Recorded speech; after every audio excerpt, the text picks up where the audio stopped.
Let's find out together. China is a country that sparks curiosity and conversation all over the world, and sometimes it's shrouded in mystery and misconceptions. Have you ever heard wild stories about China? Strange rules, chaos, even the word sinful thrown around? Maybe you've seen headlines or social media posts painting China as a place of extremes, where life is either too strict or too wild. But what does that really mean? Is it about breaking rules, too much fun, or something else entirely? Is it just a misunderstanding, or is there a deeper story behind these labels? These labels stick, but they rarely tell the whole story. They're often based on snapshots, rumors, or moments taken out of context. So, I decided to see for myself. Because a country isn't just a headline, it's people, families, stories, and everyday life that rarely makes the news. I packed my bags and went to China to find out the truth behind the whispers. I wanted to experience the real China, not just the version we hear about from afar. Is it really sinful? Or is it something more complex and wonderful? Could it be a place full of surprises, warmth, and contradictions? My goal: eat, meet people, and listen. I wanted to taste the flavors of the streets, hear the laughter in the markets, and share moments with locals. Food and people reveal the real heart of any place. Through shared meals and conversations, you discover what truly matters to a community. I wanted to move past the scary headlines and find the small, beautiful moments that connect us all. The quiet smiles, the family traditions, the simple joys. So, come with me. Let's walk through the bustling streets and quiet alleyways of modern China together. We'll see the country through fresh eyes, open to every new experience. We'll explore what that sinful label really means, and if it holds up. We'll taste unforgettable food, from spicy noodles to sweet treats, and discover the stories behind every dish. And most importantly, we'll meet the people who call this country home. Their kindness, resilience, and spirit might just change the way you see China forever. Let's go. First, let's unpack this word, sinful. It's a word loaded with meaning, often used to judge or label, but what does it really capture? In different cultures, sinful can mean anything from breaking a moral code to simply enjoying life's pleasures a little too much. So, when we ask if something is sinful, we're really asking about values, about what a society celebrates or condemns.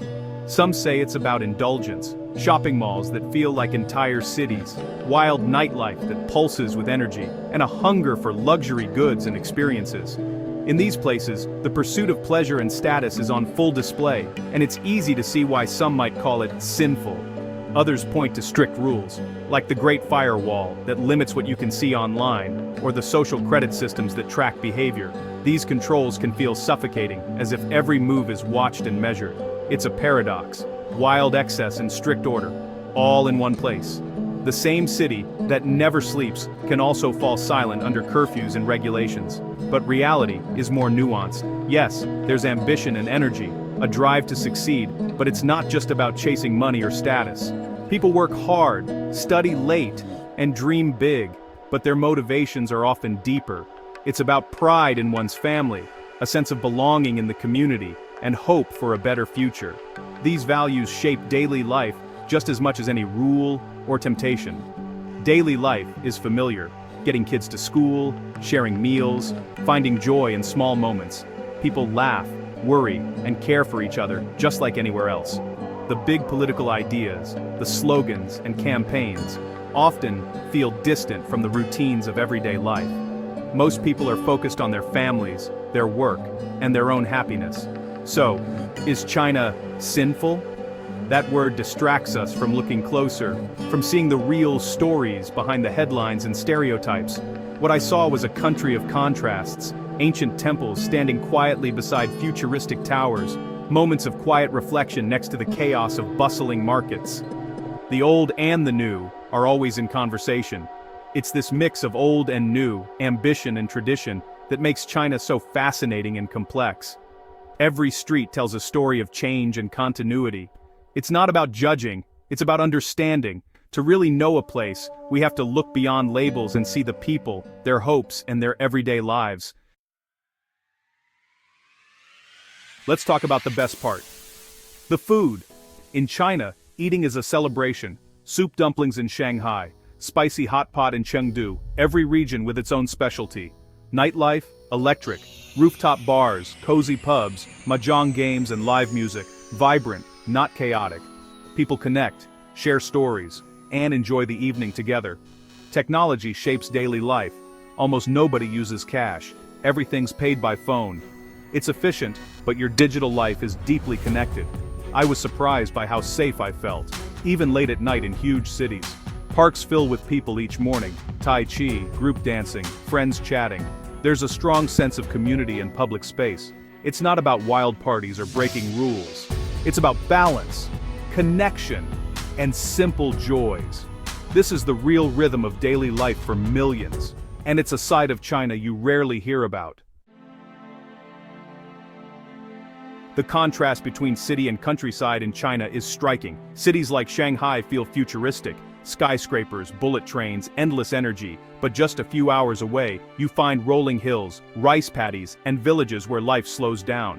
In a small town near Guilin, I watched fishermen use cormorants, children play by the river, and families share meals from their own harvest. Here, tradition and community matter most. The countryside is about seasons, harvest, and deep roots. This duality, urban ambition and rural tradition, defines China. The tech entrepreneur and the rice farmer are part of the same story. To understand China, you need to see both worlds. It's a beautiful dance between past and future. And it's what makes the country endlessly fascinating.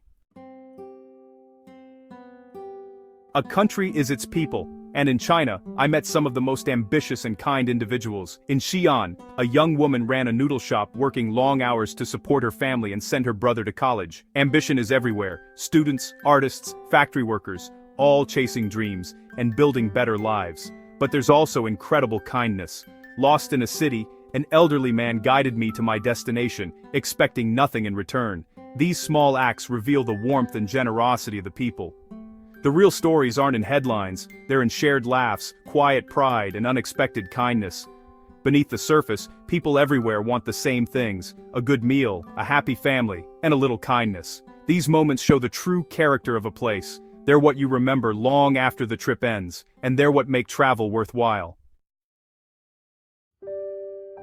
Some moments on a journey stay with you forever. In a Chengdu park, I met a mother at the matchmaking corner, hoping for her son's happiness. Not just a good job, but real joy. Suddenly, a tradition that seemed foreign felt deeply human. On a train, a college student proudly shared stories and snacks from his village. No agenda, just connection. These moments replace myths with real faces and smiles. China isn't a single story or a single word. It's a mosaic of a billion dreams and everyday acts of love. Grandmothers teaching songs, friends sharing hot pot, people living with resilience and grace. These are the moments that matter. They remind us how much we all share, and they're the true heartbeat of travel.